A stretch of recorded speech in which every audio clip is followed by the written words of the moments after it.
The screams of an angry man echoed through the marble halls of the largest mansion in Palermo. The chandeliers trembled, servants scattered, and guards froze where they stood. Don Vincenzo Romano, the most feared mafia boss in all of Sicily, had just received the news no father ever wants to hear.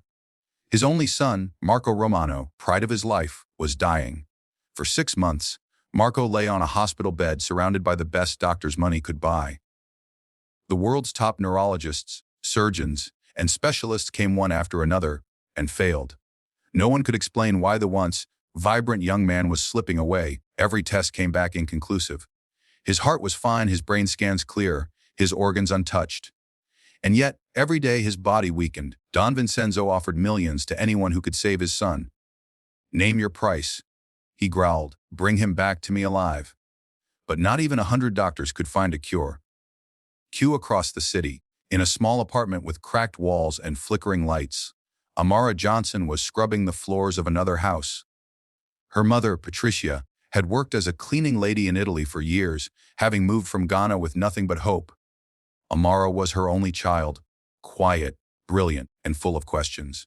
From the age of 10, Amara had loved science. She would sit by the window reading borrowed textbooks, while her mother washed clothes for rich families. She had always dreamed of becoming a doctor, but dreams were expensive. So she studied in secret, attending free online lectures and watching medical videos late into the night. At 23, Amara was working as a janitor in the same hospital where Marco Romano lay dying. One night, while mopping the corridor, she overheard 2 doctors talking. Another test failed. One muttered, "The boy's body rejects every treatment." "It's like his immune system is attacking itself," said the other, "but it doesn't fit any known pattern." Amara's heart raced. Autoimmune disease. That was her area of fascination. She had spent months studying it independently, even writing her own theories in a battered notebook she kept hidden in her locker. Without thinking, she approached the doctors. "Excuse me," she said nervously. "Maybe it's not a normal autoimmune response. Maybe the antibodies are misreading his neural proteins due to environmental." The older doctor snapped, "You're a janitor. Don't talk about things you don't understand." Her face burned.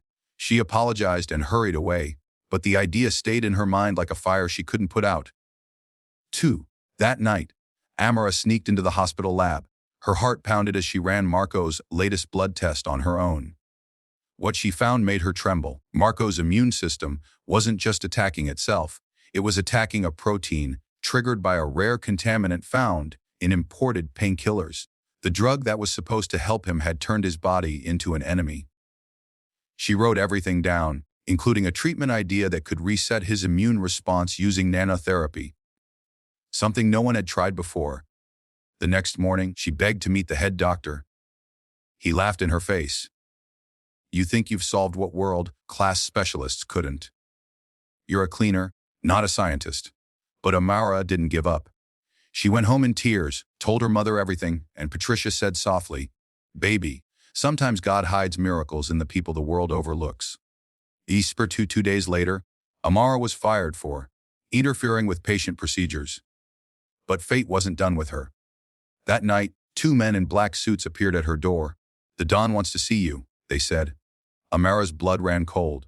She had heard the rumors about Don Vincenzo, the man who could make anyone disappear with a phone call. When she arrived at the mansion, she expected anger. Instead, she found a desperate father beside his dying son. Marco's breathing was shallow, his skin gray. "Are you the girl who thinks she can save my boy?" the Don asked, his voice low but trembling. "Yes," Amara said quietly, "if you let me try." He stared at her for a long moment, then nodded. "Do it. If you fail, I'll make sure you never see another sunrise." Amara swallowed hard and began.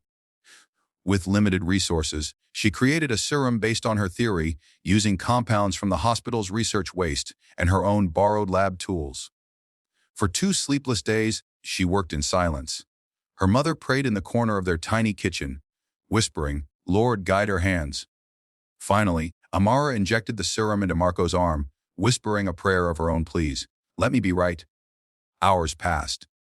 Then, for the first time in months, Marco's fever dropped. His color returned. By morning, his eyes opened. "Where's my father?" he murmured weakly. Don Vincenzo broke down in tears. The man who once made others tremble was now weeping at his son's bedside. "You did it," he whispered to Amara. "You healed my boy." Q2 news spread fast. The Mafia boss's son, saved not by science's elite, but by the black genius daughter of a cleaning lady. Doctors who once mocked her now studied her notes with awe. Her method became the foundation for a revolutionary, autoimmune therapy. When Don Vincenzo offered her wealth, a mansion, and anything she wanted, Amara only asked for one thing: a scholarship for people like me, who were told they weren't good enough to learn. The Don agreed.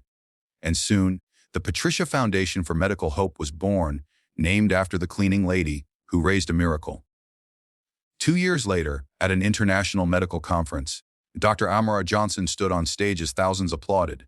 She smiled and said, "My mother used to say, brilliance has no race, no wealth, and no title. It only needs a chance to be seen." In the front row sat Marco Romano, now a healthy young man, smiling proudly. And beside him, his father, no longer feared, but known for funding hospitals and schools in Amara's name.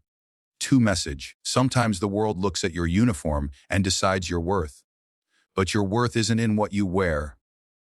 It's in what burns inside you. Amara proved that genius can come from anywhere, that compassion can rewrite fate, and that healing sometimes begins in the most humble of hearts.